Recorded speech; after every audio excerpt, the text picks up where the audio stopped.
नमस्कार, राज की बात में आपका स्वागत है। जजों की नियुक्ति के लिए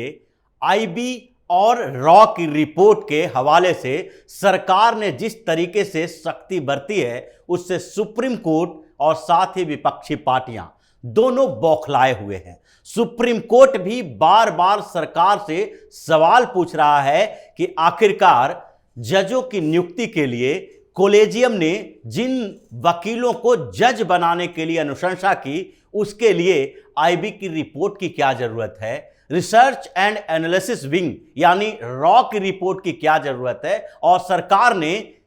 आईबी और रॉ से जजों के बारे में जानकारी के लिए रिपोर्ट क्यों मांगी। यह सवाल उठ रहा था और सरकार बार बार कह रही है कि ये परिस्थितियां हैं, क्योंकि सरकार के पास ये जरूरी प्रावधान है कि अगर किसी वकील को जज बना रहे हैं या हाई कोर्ट से सुप्रीम कोर्ट में जजों का प्रमोशन हो रहा है, तो ऐसे स्थिति में उनके बैकग्राउंड को देखना जरूरी है। उसके बारे में जानकारी होने की जरूरत सरकार के पास है कि उनके विचार क्या रहे हैं, पॉलिटिकल ओरिएंटेशन क्या है, उनके सेक्सुअल ओरिएंटेशन क्या है, उनके संबंध किन किन लोगों से रहे हैं, और किसी भी मामलों में वो फैसला देने से पहले क्या वो पक्षपात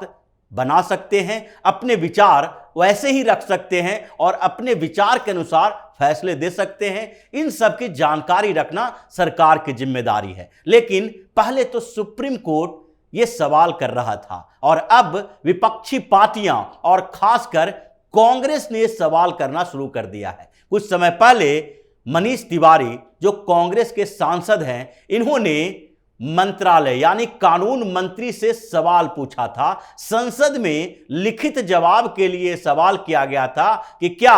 सरकार सुप्रीम कोर्ट और हाई कोर्ट के जजों की नियुक्ति के लिए जो कॉलेजियम व्यवस्था बनाई गई है, उस कॉलेजियम के अनुशंसा पर मुहर लगाती है, या कितने केसेस ऐसे हैं जहां पर सरकार ने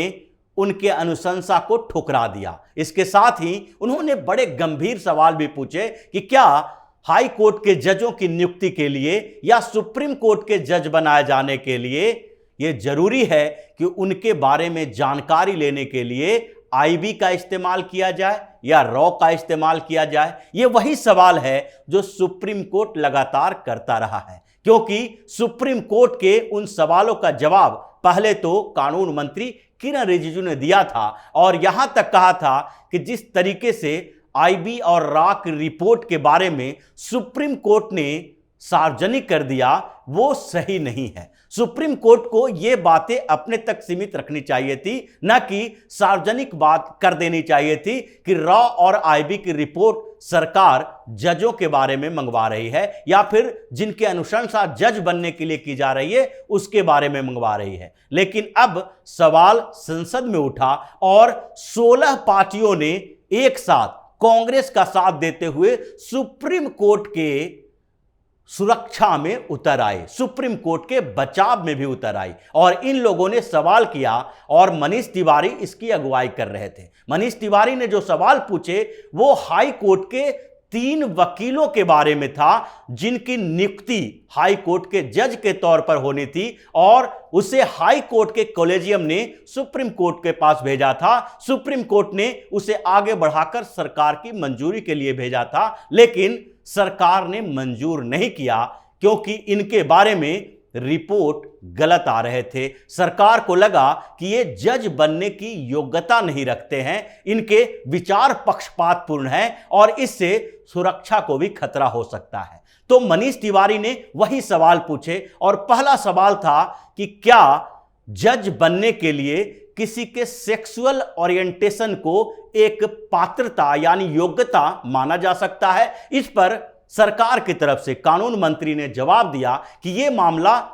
ओरिएंटेशन यानी सेक्सुअल ओरिएंटेशन का सिर्फ नहीं है, लेकिन एक मामला यह भी है कि अगर सेक्सुअल ओरिएंटेशन की बात की जाए जिसमें सीधा सवाल सौरभ कृपाल के लिए था और सौरभ कृपाल जो कि गे हैं, उनका पार्टनर स्विस नागरिक है और उनको जज बनाने के लिए दिल्ली हाईकोर्ट के अनुशंसा की गई थी। उनकी अनुशंसा पिछले 3 सालों से की जा रही है। 2021 में पहली बार जब एनवी रमन्ना के नेतृत्व में कॉलेजियम था तो उस समय भी इनकी अनुशंसा की गई थी। उसके बाद दूसरी बार 2022 में की गई, तीसरी बार 2023 में भी की गई, यानी लगातार किए जा रहे हैं, क्योंकि सौरभ कृपाल के पिता बीएन कृपाल सुप्रीम कोर्ट के चीफ जस्टिस रह चुके हैं और बीएन कृपाल के आधार पर ही उनका सिलेक्शन करने की संकेत मिलते हैं, क्योंकि ऐसी बात नहीं है कि दिल्ली हाई कोर्ट में सुप्रीम कोर्ट के कॉलेजियम को या हाई कोर्ट के कॉलेजियम को कोई वैसे काबिल वकील नहीं मिल रहे हैं जिसको रिप्लेस किया जा सकता है। 3 साल तक एक ही नाम को लाया जा सकता है। और मनीष तिवारी भी वही सौरभ कृपाल के सुरक्षा में, बचाव में उतर आए मैदान में और उन्होंने सवाल कर दिया कि ये क्या सेक्सुअल ओरिएंटेशन जो है वो जज बनने के लिए योग्यता में शामिल है। लेकिन इसके आधार पर भी यह बात भी कही गई कि क्या रॉ और आईबी का इस्तेमाल किसी के जज नियुक्त करने के लिए, उसके बैकग्राउंड को चेक करने के लिए किया जा सकता है। इस पर कानून मंत्री ने साफ तरीके से जवाब दिया कि जहां तक सेक्सुअल ओरिएंटेशन की बात है उसमें बहुत ज्यादा असहमति नहीं है, लेकिन एक और बात है और खास बात यह है कि अगर कोई गे हो, लेस्बियन हो और ऐसी स्थिति में जो कि समलैंगिक विवाह के बात अभी चल रही है और सुप्रीम कोर्ट में यह मसला भी चल रहा है, हाई कोर्ट में भी गया, इस पर अभी तक कोई फैसला नहीं आया है। हालांकि समलैंगिक रिलेशन को आपराधिक मानने से कोर्ट ने इनकार कर दिया था, वो प्रावधान हटा दिए गए हैं। लेकिन फिर भी यह बात समझिए कि अगर कोई समलैंगिक है और उनके उसी कोर्ट में अगर यह समलैंगिकता का मामला आता है तो क्या उनके विचार पक्षपातपूर्ण नहीं हो सकते? इसीलिए ऐसे मसलों पर एक सरकार की राय ऐसी होनी चाहिए। और दूसरी बात, जो रॉ और आईबी की रिपोर्ट की है, वो रिपोर्ट सरकार को जब लगता है कि तब जबकि ऐसे वकीलों की नियुक्ति की बात की जाती है जिनके बारे में, जिनके बैकग्राउंड के बारे में जानकारी रखना सरकार का अधिकार है। उन्हें पता चलता है कि अगर इनकी नियुक्ति की गई तो आगे के फैसले में ये किस तरीके के, किस मोड़ पे जाएंगे, और इसलिए आईबी की रिपोर्ट की जरूरत पड़ती है। और विशेष परिस्थितियों में जैसे कि सौरभ कृपाल के मामले में हुआ, RNW की भी जरूरत पड़ती है, यानी रॉ की जरूरत पड़ती है, क्योंकि यह नेटवर्क अंतरराष्ट्रीय स्तर पर है। जो सौरभ कृपाल के पार्टनर हैं वो स्विस नागरिक हैं और उन दोनों के संबंध अंतरंग हैं। और एक जज जो हाई कोर्ट में हो, कल सुप्रीम कोर्ट में पहुंचेगा, उसके पास कई ऐसे सीक्रेट फाइल होती है, कई ऐसी सीक्रेट जानकारी सरकार की होती है जिसे सार्वजनिक नहीं किया जा सकता। अगर देखा जाए तो पिछले कुछ समय में भी कई ऐसे सीक्रेट फाइल रहे हैं। और राफेल के मुद्दे पर भी जब सरकार ने टेंडर और दूसरी प्रक्रियाओं की जानकारी सुप्रीम कोर्ट के बेंच को दी थी तो उस समय भी बंद लिफाफे में दी गई थी, उसे सार्वजनिक नहीं किए गए थे। लेकिन जो जज हैं वो तो उस जानकारी को पढ़ेंगे, समझेंगे, तभी फैसला देंगे। और ऐसे सीक्रेट बातें अगर उन लोगों तक पहुंची जो कि विदेशी हैं और ऐसी जानकारी लीक हुई तो सरकार के सिक्योरिटी, देश के सिक्योरिटी का सवाल हो सकता है। इसलिए सौरभ कृपाल के जो बचाव में उतरे हैं मनीष तिवारी और सुप्रीम कोर्ट का पूरा कॉलेजियम व्यवस्था, उसको सरकार ने साफ तौर पर जवाब दे दिया कि इन बातों में, इन मामलों में कोई समझौता नहीं किया जा सकता। दूसरा सवाल और था, क्योंकि विपक्षी पार्टियों को लगता है कि केवल सौरभ कृपाल नहीं और कुछ लोग हैं जो वकील से जज बनेंगे और उनके साथ इनकी साठगांठ है तो बेल का खेल भी चल सकता है। इसलिए मनीष तिवारी और ऐसे कुछ सांसदों ने यह सवाल भी उठाया था कि क्या किसी के सोशल मीडिया पोस्ट के आधार पर उन्हें जज बनने से रोका जा सकता है। ये जो सवाल था वो सोमशेखर सुंदरम के लिए था, जो कि बॉम्बे हाई कोर्ट के जज बनने वाले थे। वो वकील हैं और उनकी अनुशंसा भी कॉलेजियम ने की थी। और उनके बारे में जो आईबी की रिपोर्ट सामने आई उसमें साफ तौर पर देखा गया है कि इन्होंने लंबे समय तक सरकार विरोधी सोशल मीडिया पोस्ट लिखे हैं। ये सरकार की पॉलिसी के ऊपर सवाल उठाते हैं, उनके खिलाफ लिखते हैं और सोशल मीडिया का इस्तेमाल हमेशा मोदी के विरोध में ही करते रहे हैं। यानी कि उनका साफ तौर पर विचार पता चलता है कि वो वर्तमान सरकार के खिलाफ आग उगलने वाले हैं। क्या ऐसे वकील को जज बनाया जा सकता है जिसके दिमाग में पहले से ही सरकार यानी कि मोदी सरकार के खिलाफ एक जहर भरा हुआ है, वो विपक्षी पार्टियों का समर्थन करने वाले हैं। अगर उनके पास कोई सरकार का मसला जाता है जो लगातार जाता रहता है और वैसे में उनका फैसला क्या बायस नहीं हो सकता, इसलिए इसके लिए आईबी रिपोर्ट की जरूरत पड़ती है। तीसरा सवाल जो मनीष तिवारी का भी था वो पॉलिटिकल विचार के साथ साथ ये जो सोशल मीडिया के साथ पॉलिटिकल विचार, पॉलिटिकल अलाइनमेंट को लेकर था कि किसी भी वकील की धारणा अगर किसी पॉलिटिकल पार्टी से मिलती है, किसी के साथ होने का होता है, तो क्या उनकी अयोग्यता मानी जाएगी जज बनने के लिए? क्योंकि ये जो मामला था ये तीसरे वकील के लिए था जो मद्रास हाई कोर्ट के जज बनने के लिए अनुशंसा जिनकी की गई थी, और वो हैं आरजे सत्यन। आरजे सत्यन को मद्रास हाई कोर्ट में जज बनाने की अनुशंसा की गई थी। लेकिन आरजे सत्यन ऐसे व्यक्ति हैं, ऐसे वकील हैं जो सरकार के खिलाफ ही नहीं बल्कि सरकार की नीतियों के साथ साथ भारत के खिलाफ भी लिखते रहे हैं। वो क्विंट में लगातार आर्टिकल लिखते रहे और मोदी सरकार की पॉलिसियों की आलोचना करते रहे हैं। केवल पॉलिसी यानी कि नीतिगत मुद्दे पर नहीं बल्कि कुछ ऐसे सामान्य मुद्दों पर भी वो सोशल मीडिया का इस्तेमाल और मीडिया का इस्तेमाल करते रहे हैं। उन्होंने एक कैंपेन चलाया था, शेम ऑन यू इंडिया, यानी कि भारत पर शर्म करने वाले किसी वकील को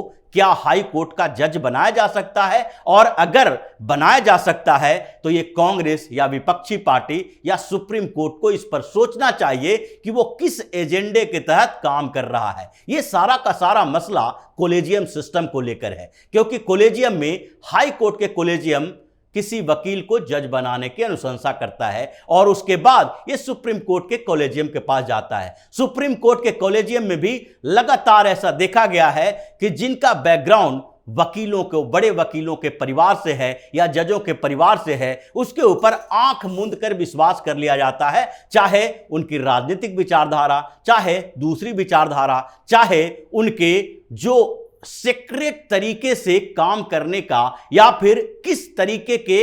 जो मामले उनके पास आए हैं और उनकी विचारधारा क्या रही है, इन चीजों का ख्याल नहीं आता। लेकिन सरकार को यह देखना है, क्योंकि अभी जो सुप्रीम कोर्ट और हाई कोर्ट में लगातार मामले चल रहे हैं वो इसी ओर इशारा करता है कि जब जब सरकार और विपक्ष के बीच तनातनी हुई है, सुप्रीम कोर्ट और हाई कोर्ट का फैसला कहीं न कहीं बायसनेस वाला हुआ है। जब जब सरकार कोई बड़े एक्शन के मोड में आती है, सुप्रीम कोर्ट में ये वकील चले जाते हैं या हाई कोर्ट में चले जाते हैं और उस सरकार के कामों पर रोक लगाने के तरीके ढूंढ लेते हैं। इसलिए इनके बारे में जानकारी होनी चाहिए और इसके साथ साथ आईबी की रिपोर्ट इसका एक आधार हो सकता है, क्योंकि सरकार के पास जो खुफिया एजेंसी है वही एक आधार है जो इनके बैकग्राउंड के बारे में जानकारी दे सकती है। क्योंकि इससे पहले ही कानून मंत्री ने एक और प्रस्ताव रखा था कि एक फॉर्म होना चाहिए जिसमें ये जज बनने वाले वकील या जिनकी अनुशंसा की जा रही है उसके बैकग्राउंड के बारे में जानकारी होनी चाहिए। उन्होंने किन किन मामलों की पैरवी कोर्ट में की है उसकी भी जानकारी होनी चाहिए, ताकि सरकार को, अपनी एजेंसियों को वो सूचना दे सके और सरकार के पास ये जानकारी हो सके कि जिनको हम जज बनाने जा रहे हैं उसके विचार क्या हैं, निष्पक्ष हैं या पक्षपाती हैं। इसलिए अब ये मामला ऐसा घिसट गया है कि सुप्रीम कोर्ट के साथ विपक्षी पार्टियां और खासकर कांग्रेस खड़ी नजर आ रही है, क्योंकि कांग्रेस पार्टी वकीलों की पार्टी मानी जाती है और हर मुद्दे पर सुप्रीम कोर्ट या हाई कोर्ट के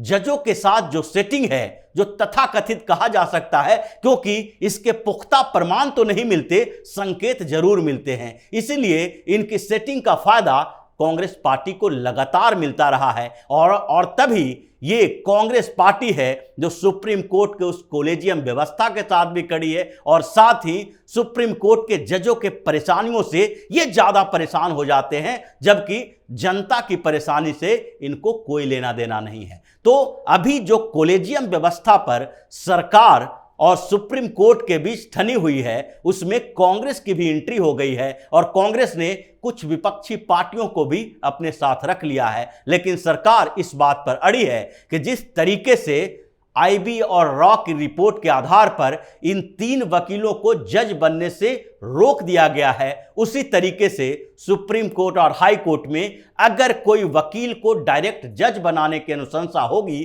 तो उसके बारे में सारी जानकारी होनी चाहिए, उनकी कुंडली निकाली जाएगी और जब सरकार आश्वस्त होगी तभी उसको मंजूरी दी जाएगी। तो इसी तरह की खबरों के साथ फिर से हाजिर होंगे, तब तक के लिए बने रहिए हमारे साथ और देते रहिए हमें सहयोग, ताकि इसी तरह की खबर हम आपके लिए लाते रहें। धन्यवाद।